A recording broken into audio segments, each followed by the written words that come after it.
Warm welcome to NDTV. My first question to you, Ismail. Of course, your character is a new addition to Tolkien's world.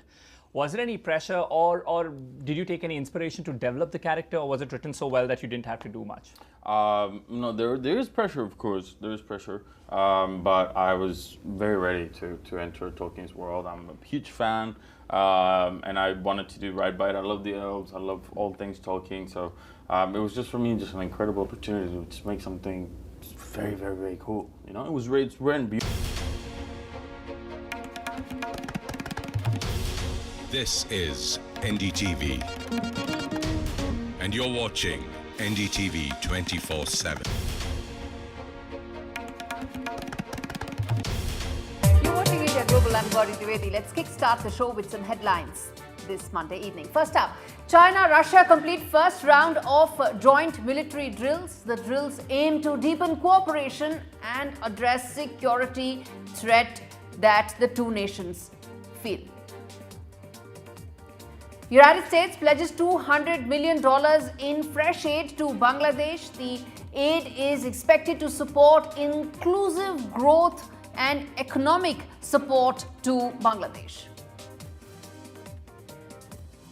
India's US drone deal faces scrutiny. India to buy 31 MQ-9B drones from the United States. Houthis had shot down 10 MQ drones this year.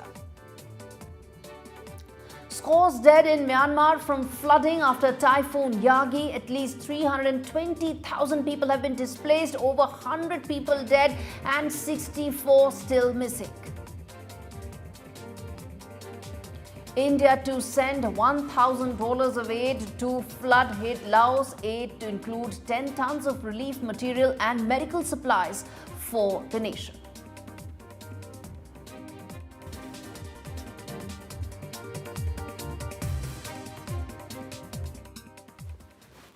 All right, the first story on India Global that we're addressing right now is the latest as far as Bangladesh is concerned. Now, Bangladesh has been a country that's been in flux since the 5th of August when Sheikh Hasina fled Dhaka.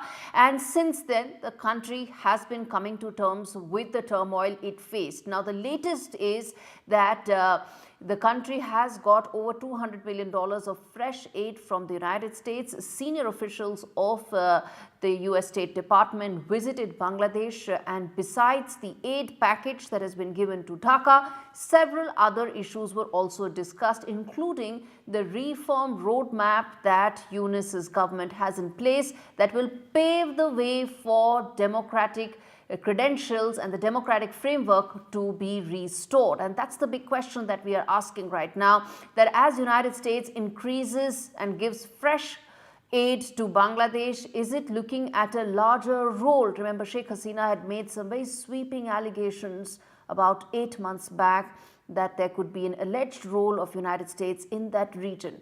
With US's fresh aid package, those allegations, do they need to be addressed?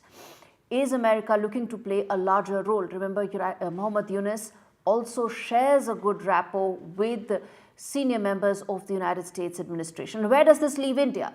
What is the US, India, Bangladesh equation set to be now? Is India also going to look to make fresh aid and line of credit offers and disbursements to Bangladesh? That's the big question that we will be discussing on India Global. But first up, let's get my colleague Mohammad Ghazali to fill us in with the very latest.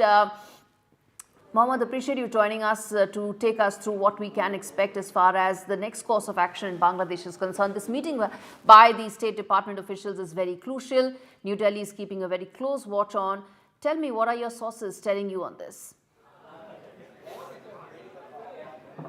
See, this particular meeting was expected last week. The State Department had issued a statement that how a delegation from United States will go to Bangladesh and will meet the higher functionaries there, including Mohammed Yunus, the chief advisor of the interim government there. And besides the aid package, though the State Department officials or the statement claim that perhaps this aid will bring inclusive to check the growth, declining growth there, and Bangladesh's economy had taken a hit after the Russia-Ukraine war started, and to just for the course correction, Mr. Yunus was asking for aid, and in a televised address last Tuesday also he had appealed for $5 billion aid. But when Bangladeshi experts were contacted. Perhaps they thought that Bangladesh's the chief advisor of the interim government was only asking aid from the international organizations, and he didn't want a bilateral support. But US is stepping in with this aid is very significant, because as you rightly pointed out, just a couple of months ago when Sheikh Hasina was facing a lot of rebellion, she had hinted that perhaps there could be an involvement, or this entire rebellion could be engineered by one of the US State Department officials. That was a grave allegation. No clarification or sort of comment was given by the US State Department about it, but this meeting is very significant considering the point that US also wants to involve itself with the new administration there. Earlier, the Bangladesh watchers perhaps said that Mr. Yunus will not seek any aid from neighboring countries, but with this significant aid coming from US, perhaps more countries are also expected to gain dominance in Bangladesh by providing them aid. Absolutely. Mohammad Ghazali, appreciate you joining us on India Global this Monday evening. Let's open this up. Ayanjit Sen, International Affairs expert with me on the show. We also have Dr. Ashikur Rahman, Principal Economist, Policy Research Institute of Bangladesh. Dr. Rahman, let me start with you, sir. As things stand, in the last 1 month, Dr. Mohammad Yunus, when he took over as the advisor, he mentioned that he was in favor of aid coming in from international agencies and not so much from bilateral aid arrangements. Why the change? And does this indicate a larger role for United States in the present dispensation? Thank you. Thank you for inviting me. I think this particular US aid, the pipeline was started in 2001. And $1 billion was committed under USAID program, out of which Bangladesh has already received $450 million. So the $202 million that has been promised under that pipeline is basically adding to that 450 that has already been received, and another 300 million that is owed under that pipeline. So it's, Bangladesh has a line of credit with India, and Bangladesh has a line of credit with China, and USAID also had a pipeline for last 5 years, 21 to 26. That's the pipeline. So yes, you're correct that fresh installments are coming in that from that pipeline. But the amount, as you see, it's only 200 million. It's a useful grant, but it's nothing fundamental. I think what Bangladesh, you have correctly pointed that the interim government has very close relationship with US.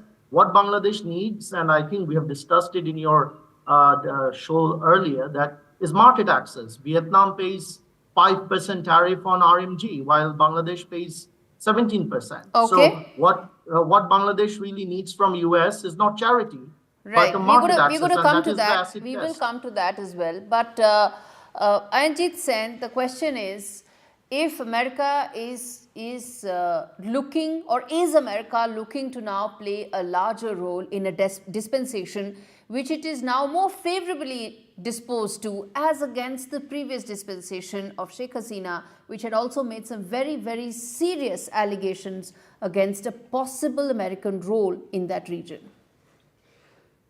Well, yes, I think the American position definitely has changed.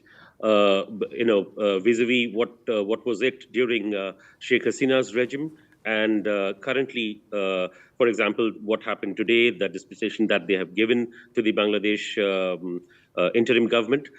So that clearly, in a way, indicates the change in the American position.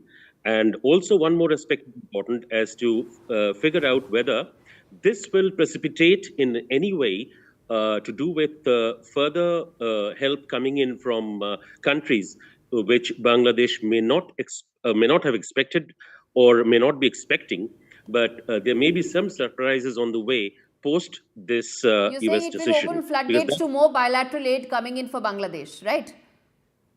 Yeah, that's something but that's which exactly I think what Mohammad Yunus said he did not want. But that's something which Mohammad Yunus can say he doesn't want it. But at the end of the day, the current Bangladesh economy, as it stands, of course, it's coming through debt all across, and there would be countries which would be ready to give some aid, but it all depends whether Yunus accepts it or not. That's the second point of action. But at least what the American disbursement, the decision that the Americans have taken today is definitely going to open the floodgates for sure. Okay. But it depends on Mr. Sen, I'm going to come back to ask you about the India position on this. What should be New Delhi's options? But Dr. Rahman, talk to me about the fact that if America is looking to play a larger role, Mohammad Yunus is also looking to revisit his earlier position that he would prefer only multilateral agencies to fund Bangladesh's next phase of restoration of the economy, so to say. In the wake of these changes, where does this leave the Bangladesh-America relationship, and is it now completely transformed under Mohammad Yunus's tenure in just a couple of weeks? So, as I said, that the aid or loans on its own, if I may speak frankly, I don't see will be fundamental in transforming Bangladesh. Bangladesh is competing in a global market with countries like Vietnam. America-Bangladesh relationship. Yes, so I personally feel, yes, you can say that it is they have a special relationship now with the interim government. But if really US has to walk the talk in terms of proving its friendship, it will come down to far bigger questions concerning market access and what kind of tariff Bangladeshi products face in US market. Because I'm sure if there is larger alignment, some of these trade-specific issues can also be ironed out. And that's not my question, sir. That is going to be the acid test for the government, because charity these are trade-related, tariff-related specific issues. My question is slightly larger, which is that, Dr. Rahman, in just a couple of months, there's been a complete transformation in America's position as far as Bangladesh is concerned. Does this now impact Dhaka's relationship with New Delhi as well? So I feel that there's that there has been tension cooking up in terms of how they see each other, but I don't feel in the larger spectrum, US, India, and Bangladesh can have a very adverse relationship, because at the end, if you look at the bipolar situation between China and US, Bangladesh will have a very strong interest to maintain good relationships with India, because at the end, that's our largest neighbor. So I don't feel, yes, US has improved its relationship with Bangladesh, but I don't think that will come at the cost of India's relationship. It is uncertain at this point, but I think it will improve in the future. Ayanjit Sen, I'm running out of time, sir. Very quickly, what are New Delhi's options from here on, with America playing a much larger role in Bangladesh now? Well, I think it's a two-pronged thing. First of all, I would say it's a wait-and-watch policy that New Delhi has adopted. And that's something which will continue for some time, because they want to actually gauge the current situation and what it would lead to in the near future, first. And secondly, to do with the fact that whether US is given, that's another thing. But India has already played a pivotal role as far as giving aid to Bangladesh is concerned in the past, near past as well. And from that perspective, I think it will only grow better, but all depends on what steps Delhi takes, because it's still a wait-and-watch policy. Yes, wait-and-watch policy, or some would even call it New Delhi's strategic patience, because it has been very patiently waiting for things to stabilize in Bangladesh before it takes the next course of action. Thank you so much, gentlemen, for taking out the time and joining me on India Global.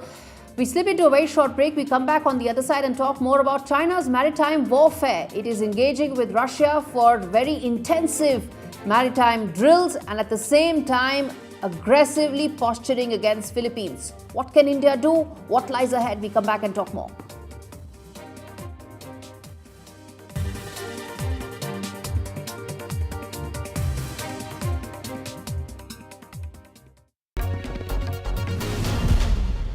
And now joining us. Whatever you need to ask about cancer, Macmillan's free support line is just a call away. Hello, Macmillan. Whether it's money or work worries. Am I going to lose my job? Getting on with life. Can I still go abroad? Get insurance? Or just need someone to listen. How do I tell them? Our specialist advisors are here to help as often as you need them. Whatever you need to ask, cancer, work, money, life, call us now on 0808 134 1000.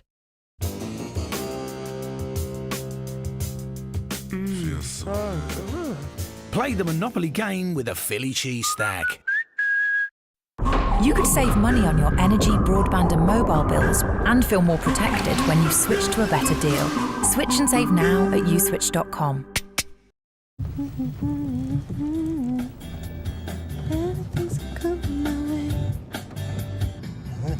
If you move to the UK to keep on moving, move to Marshmallow. When the rainy days are dying, gotta keep on trying. All the bees and birds are flying. Keep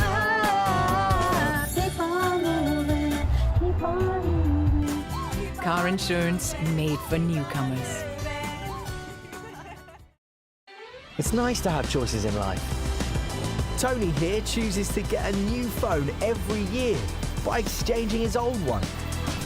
Don't worry, Mike, you can get a new phone too. Big love to Gordon, who chooses a lifetime warranty to keep his phone lasting longer, just like his romance. Oh, love it. Keep your phone lasting longer, or you could get a new phone every year. The choice is yours at Vodafone. Sainsbury's? Oh, he made her money. Hey Sainsbury's, explain it, will you? Well, the same effort we put into our baking goes into matching prices. Remarkable. We've actually come in under budget. Get it now? Already got it. Sainsbury's. Good food for all of us. Do you need to borrow money for home improvements, a car? Then you've come to the right place. Everyday Loans. Just tell us how much you want to borrow, up to £15,000. At Everyday Loans, we offer a service that's friendly and reliable. Apply online or on your phone. Representative APR 99.9%. Apply now at everydayloans.co.uk.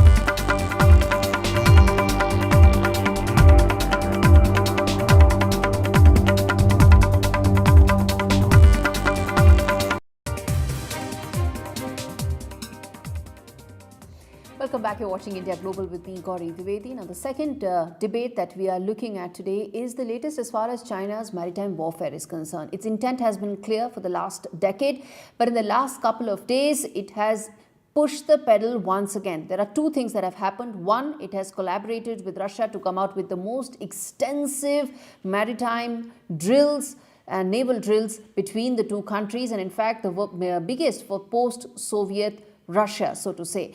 Secondly, China is also once again posturing in the Indo-Pacific.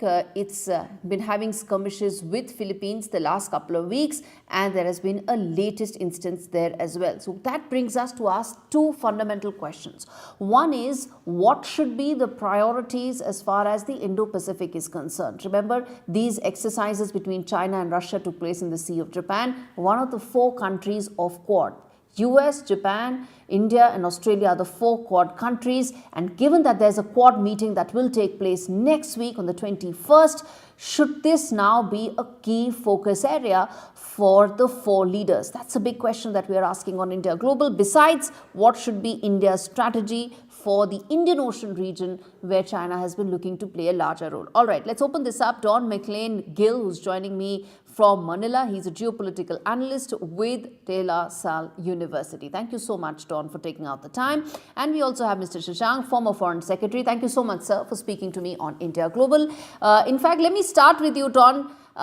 There have been multiple instances as far as Chinese Coast Guard hitting out on Philippines' ship. The latest indicates that Philippines may have even withdrawn from an island that falls within its exclusive economic zone. Are we going back to the same Scarborough Shoal area, Scarborough Shoal, all over again? And how does Philippines read this current situation? What are its options? How does it want to play the Chinese aggression this time around? Well, thank you so much for having me, Ms. Gaurie. And of course, this is an important question, but we must understand that the Philippines has not withdrawn from the Escoda or Sabina Shoal, but rather the ship, the BRP Teresa Magbanwa, which is the largest Philippine Coast Guard ship merely returned to Manila due to the structural damages that China had caused it and the depleted supplies. But nonetheless, there is an alternative ship that is on its way to Sabine Escoda Shoal to maintain the Philippine presence there in its lawful exclusive Okay, that's an economic important zone. clarification, but nevertheless, as things stand right now, how is Manila now playing it? Has it learnt its lessons from Scarborough Shoal? Is it willing to respond to China in the currency that it best understands? Talk to us about that. Absolutely, Ms. Gaurie. And you have to understand that the Scarborough Shoal, the illegal occupation of China of the Scarborough Shoal in 2012 was due to its ability to exploit the gaps in the Philippine response within its exclusive economic zone. But what happened here in the Sabina Escoda Shoal particularly was that the Philippine Coast Guard as early as April was able to recognize that China had plans to discreetly pursue land reclamation activities and research in that area. So it immediately sent its largest ship. The BRP Teresa Magbanwa has been there since April, and China has been very frustrated about this because it wanted to occupy the area discreetly. But, we've shown light on its illegal tendencies. Okay. Mr. Shashank, sir, let me ask you this. One is, of course, the Philippine aspect of it that Don is talking about in detail. The second is that these comes just days ahead of a Quad meeting that is scheduled to take place in New York, where the 4 leaders will meet. Will China's aggression in the Indo-Pacific dominate the Quad meeting now? There is no doubt about it that China would be one of the important subjects of discussion, because Quad is a cooperation mechanism which we have tried to develop for the Indo-Pacific, and especially to counter Chinese muscle flexing. And Philippines is the most important case, where even though there was an International Court of Justice decision, but that was not accepted by China, and Philippines somehow, because of their own position that they were not getting that kind of support from the Americans and others, which they were expecting. So they decided to succumb to the Chinese pressures. I think what we have to do is to see how Quad can help strengthen the resolve of the neighbors of China, especially wherever they claim this 9-dash line, that they are able to take care of their territorial interests. India has been helping Philippines in some ways. Yes. Some of their BrahMos missiles, etc., and some other things which Philippines needs, they are being given to them. But I'm sure that there will be further discussion on this issue during the Quad meeting.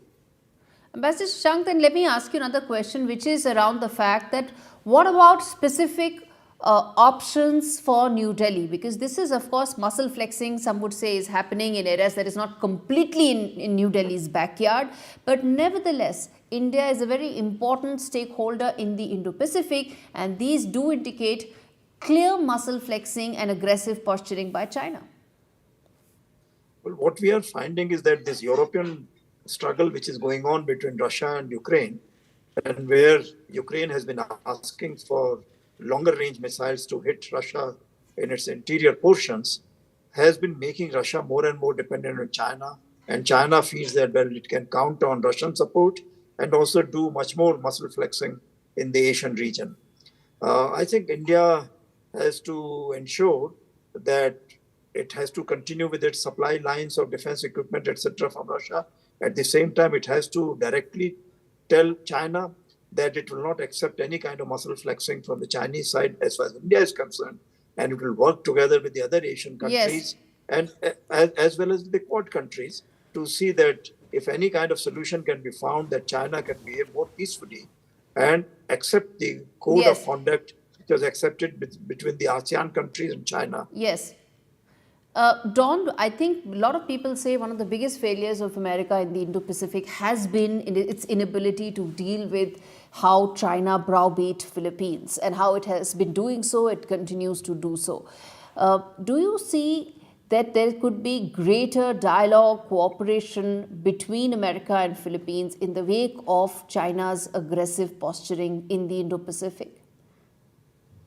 Well, absolutely. You know, the failures of U.S. deterrence, particularly in the Western Pacific in the early 2000s, leading up to 2012, was not only a setback for the Philippines, but also a setback of the U.S. security position in the region, which China has been able to exploit. But now I think that the stakes have become too high for Washington to ignore what is taking place in the Western Pacific, in the West Philippine Sea. So interestingly, after the June 17th incident where Chinese Coast Guard forces cut off a finger of our Filipino sailor, the U.S. showed that it was more committed to escort Philippine ships, but it was in fact Manila that turned down the proposition temporarily. So I think that the U.S. is realizing that stakes have become too high to ignore.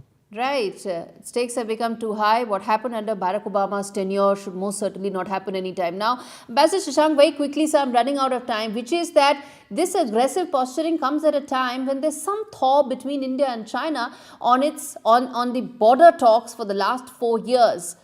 Explain to us, connect these two dots for us, sir. Well, some defense experts have been saying that America is feeling somewhat ashamed that it has not come to the rescue of Philippines and Taiwan the way these countries were expecting the American support. So therefore, America has been trying to put China and India against each other in the beginning, so that Chinese attention is more towards the land borders and land conflict with India rather than towards the ocean side. India, on the other hand, feels that, well, look, there are other issues which are going on. China wants to become a superpower on the global scale. And therefore, India feels that, well, the land border disputes where China can be persuaded to withdraw from the areas, and our foreign minister has said that 75% evacuation has taken place. So India has to look after its own interests. Right, absolutely. India needs to take care of its own interests. We need to stand up to this aggression, and we've been doing so for the last 4 years relentlessly. Most importantly, China's maritime aggression needs to now be dealt with very, very severely and clearly. As I said, what happened during Barack Obama's tenure should be a lesson and a wake-up call and shouldn't happen again ever. All right, on that note, Don McLean-Gill and Ambassador Shashank, thank you so much for taking out the time and speaking to me on India Global. And with that, it's a wrap on this edition. Thank you so much for watching.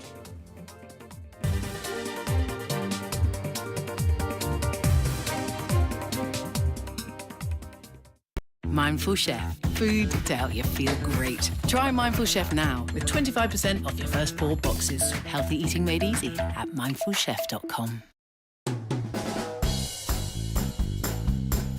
If you're over 50, enjoy peace of mind knowing your family will receive a guaranteed payout when you're gone. Post Office Over 50's life cover is simple and affordable. Your guaranteed acceptance if you're a UK resident aged 50 to 80. There are no health checks. And it starts from just £1.15 a week. Plus, you can get free 24/7 GP access with the health and wellbeing benefit. Come on, enjoy yourself. Safe in the knowledge, Over 50's life cover will pay out money when you die, as a gift. Call our UK call centre now on 0800 169 1100 and choose your £125 gift card for amazon.co.uk, Tesco or M&S. Mum and Dad love Bright Sun Travel. They book all their trips through them. Mum's business trips, fly drives or city breaks. I love beach holidays the best, and so does my dad. For business, leisure or fun, call Bright Sun at All Protected. Introducing the JML Pure Shower Plus, our new and improved shower head, now with 30% more mineral beads to help clean and filtrate your water. The hundreds of micro nozzles help increase spray power for an invigorating shower, whilst using less water, so you could save money on your energy bills. Plus, it works with all shower types, even electric. Choose from 3 relaxing spray settings and upgrade your shower experience with the JML Pure Shower. Only $14.99 from Asda, Dunelm, Morrison's, Tesco and JMLdirect.com. Someone's happy. Get that lucky cow feeling with luckycowbingo.com/bingo, the site that's bursting with beautiful bingo games. 75 ball bingo, even 90 ball bingo. Fill your bingo boots today. Get that lucky cow feeling at luckycowbingo.com NDTV.com/bingo or download the Lucky Cow Android app from the Play Store. And now joining us are Ismail and Tyro. A very warm welcome to NDTV. My first question to you, Ismail. Of course, your character is a new addition to Tolkien's world. Was there any pressure or did you take any inspiration to develop the character, or was it written so well that you didn't have to do much? No, there is pressure, of course. There is pressure. But I was very ready to enter Tolkien's world. I'm a huge fan. And I wanted to do right by it. I love the elves. I love all things Tolkien. So it was just for me just an incredible opportunity to just make something very, very, very cool. You know, it's written beautifully, but with a lot of space for me to also be creative. And your character has a duality. There's fear, there's bravery. How did you plan to navigate it? Did you do any exercises? Were you doing any notes to play that kind of duality? I think it's kind of just like Theo is just, he just does whatever like he wants. You know? This is NDTV, and you're watching NDTV 24/7.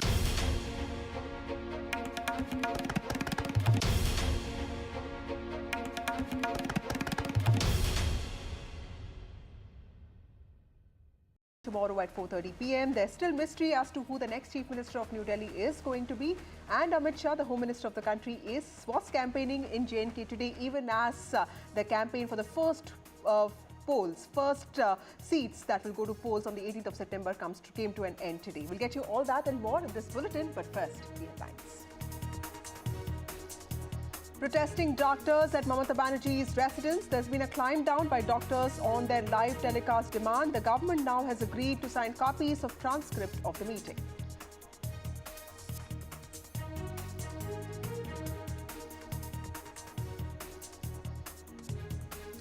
Delhi Chief Minister Arvind Kejriwal is all set to meet Delhi LG tomorrow. Kejriwal is all set to resign as the Chief Minister of Delhi tomorrow. Who will be the next Chief Minister of New Delhi is the big question.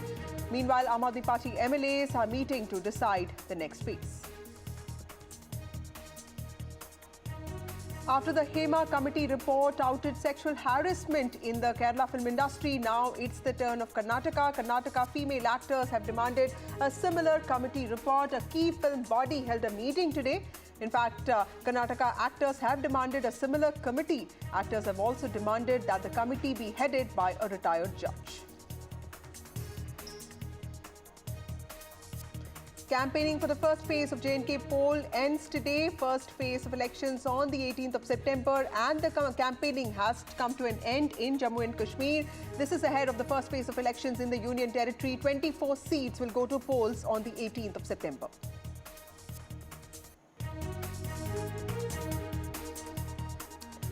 Well, agitating doctors have left to meet the CM of West Bengal, Mamata Banerjee, after government agreed to their demands of signing copies of transcript. Remember, the standoff continued over the last few days with the agitating doctors demanding a live telecast of the meeting, but the government was not ready for it, saying